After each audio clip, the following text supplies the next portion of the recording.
महाराज की हृदय गति चालू है। महाराज जीवित है लाची, वो औषधि दो। जड़ी बूटियां पर्याप्त नहीं है पुरु। महाराज के घाव बहुत गहरे हैं।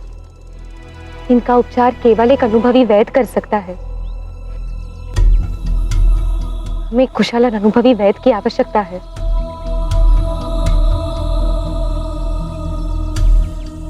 पर इस समय हमारी सहायता कौन करेगा लाची? हमें वैद्य कहां से मिलेगा?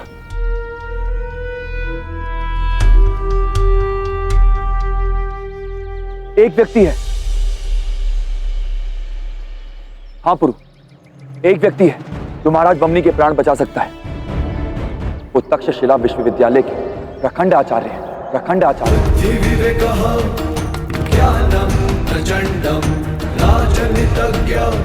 विचारे अखंडम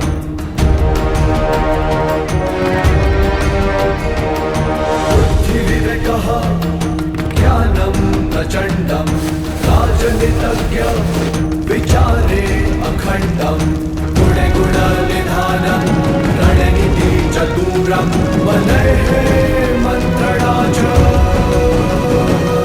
प्रबल पथम प्रकाशम। जिनकी बुद्धि की कोई उपमा नहीं, ना ही ज्ञान की कोई सीमा है। मिथिला, काशी, कसौला, उज्जैन क्या, पूरे संसार से विद्यार्थी उनके अधीन अपना अध्ययन पूर्ण करने आते हैं।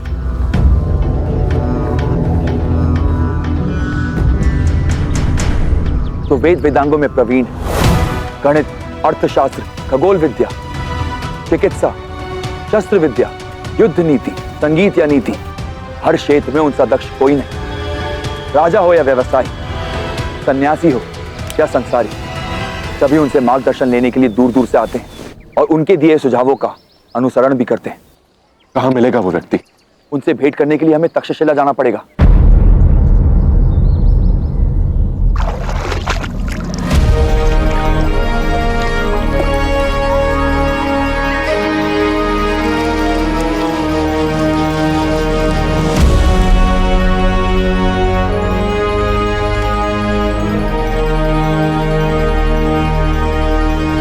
आचार्य विष्णुगुप्त चाणक्य को अंबी कुमार का नमन।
आचार्य वो नमन का उत्तर देने का समय नहीं है अंबी कुमार।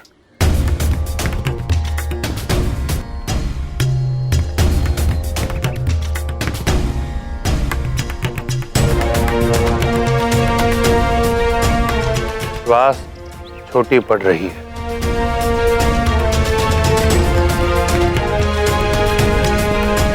और मेरे लिए चुनौती बड़ी हो रही है।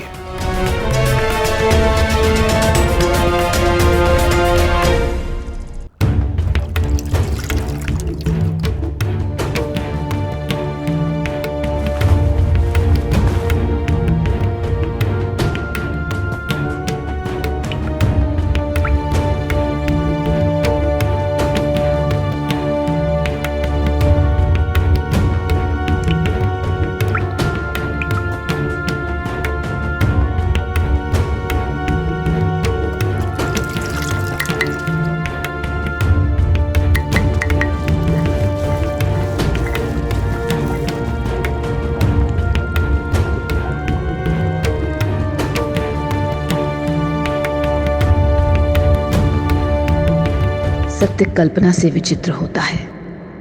पुरु को भी इस बात का शीघ्र ही ज्ञान होने वाला था। अपने पिता के जीवन के अध्याय को समाप्त होने से बचाने के प्रयास में लगा पुरु नहीं जानता था कि उसके जीवन में एक नया अध्याय प्रारंभ होने वाला है। जिस उद्देश्य से पुरु ने जन्म लिया, वो उद्देश्य उसकी ओर तीव्रता से बढ़ रहा था। भारत के पहले रक्षक की भेंट शीघ्र ही उसके प्रारब्ध से होने वाली थी। वो प्रारब्ध जो पुरु की मातृभूमि पर शासन करने का निश्चय कर चुका था और हवाओं को चीरता हुआ तूफान की तरह उसकी ओर बढ़ रहा था।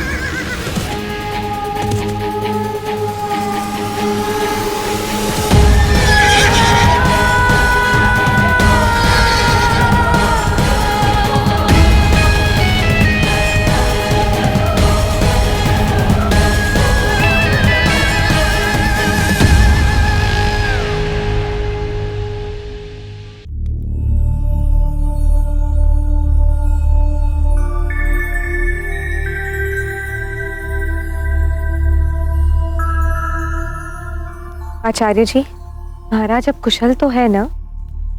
हथेली पर सरसों उग सकती है क्या पौरव कुमार?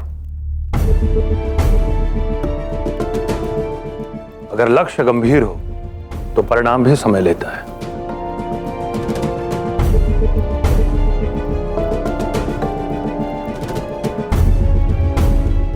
मैंने जो सर्वश्रेष्ठ था वो किया।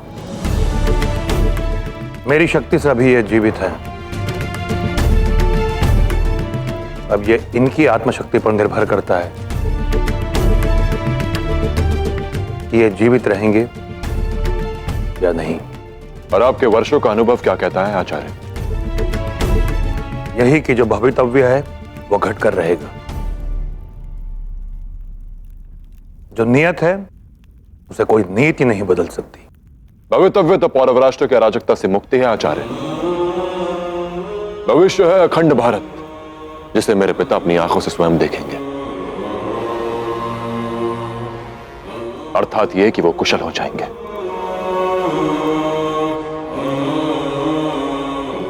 प्रसन्नता हुई जानकर कि तुम मात्र शब्द नहीं, उनमें छिपे संकेत भी समझते हो।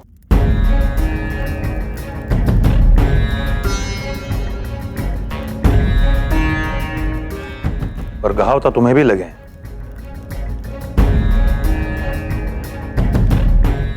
और जिसका भवितव्य युद्ध हो उसका चोटिल रहना ठीक नहीं।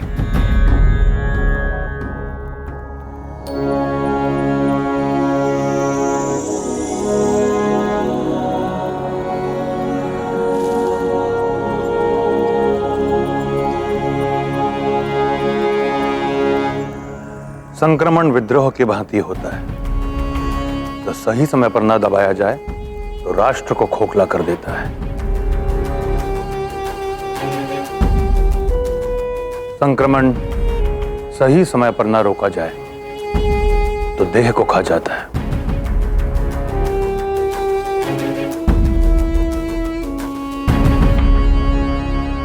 अब श्रेष्ठ यही होगा कि महाराज को विश्राम करने दिया जाए। आप सब भी जाकर विश्राम कीजिए।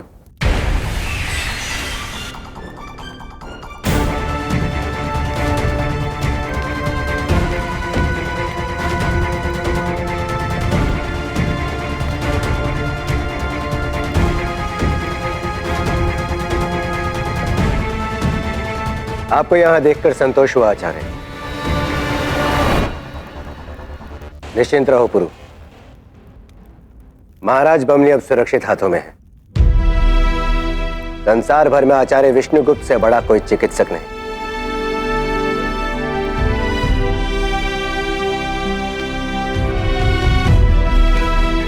बस एक बार महाराज कुशल हो जाएं पुरु, तो उसके पश्चात हम प्रतिकार लेंगे।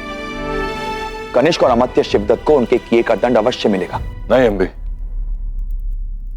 मैं उसके लिए महाराज के होश में आने की प्रतीक्षा नहीं कर सकता। जैसा कि महाराज अंबिराज ने कहा, अब पिताश्री सुरक्षित हाथों में है। अब हमारा उद्देश्य पौरव राष्ट्र है, जहां माता ने मेरी मां को बंदी बनाकर रखा है। मैं शीघ्र अतिशीघ्र वहां पहुंचकर मेरी मां को मुक्त करवाना होगा।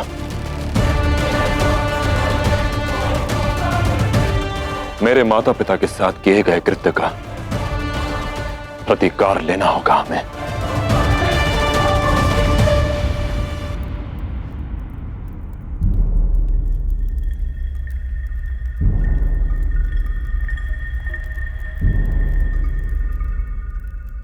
क्या हुआ अंबी?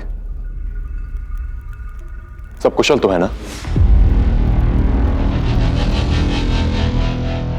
तुम्हारे प्रतिकार लेने से पूर्व मुझे तुमसे और आचार्य विष्णुगुप्त से एक महत्वपूर्ण मंत्रणा करनी है। मेरी मां को मुक्त करवाने से अधिक महत्वपूर्ण और क्या हो सकता है महाराज? हम तो ये भी जानते हैं कि वो कहां है, तो फिर विलंब कैसा?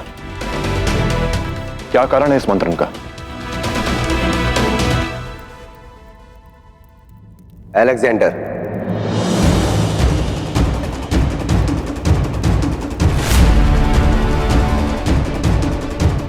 अलेक्जेंडर भारत में प्रवेश कर चुका है।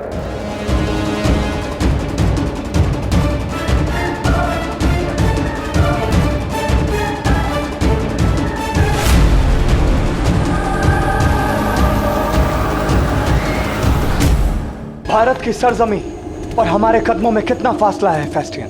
बस ये हिंदू कुश की पहाड़ियां पार करते ही हम आपके ख्वाबों के आशियाने में होंगे हुजूर। मगर इस तूफान में ये रास्ता पार कर पाना मुश्किल है। हमें इसके थमने का इंतजार करना होगा। वो सिकंदर ही क्या जिसके कदम एक तूफान रोक दे? वो ज़्यूस का बेटा ही क्या जिसकी राह में कोई चट्टान खड़ी होने की हिमाकत कर सके? तुम फौज के साथ रुको हेफेस्टियन, मैं उस जमीन के सीने पर कदम रखकर आता हूं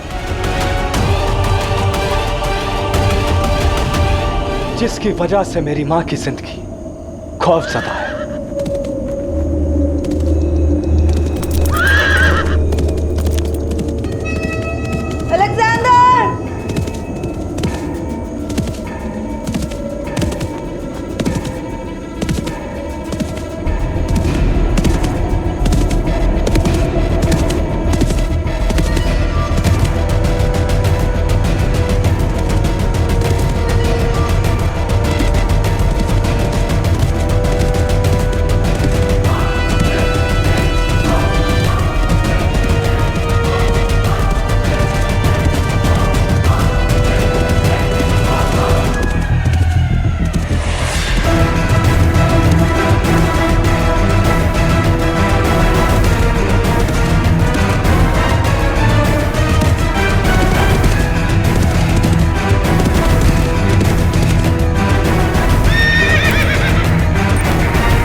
मेरी मातृभूमि पर कदम रखने का साहस भी किया तो मैं तुम्हारा भाग्य बदल दूंगा।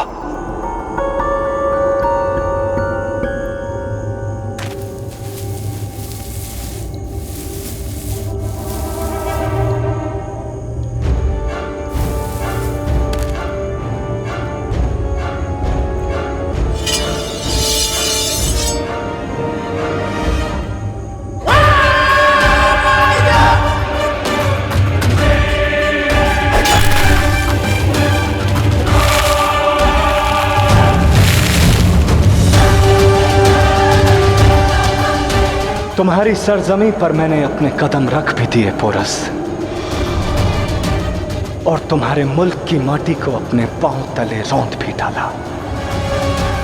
अब देखते हैं कि कैसे तुम्हारा मुल्क और उसकी माटी मुझे भारत का शाह बनने से रोक सकती है।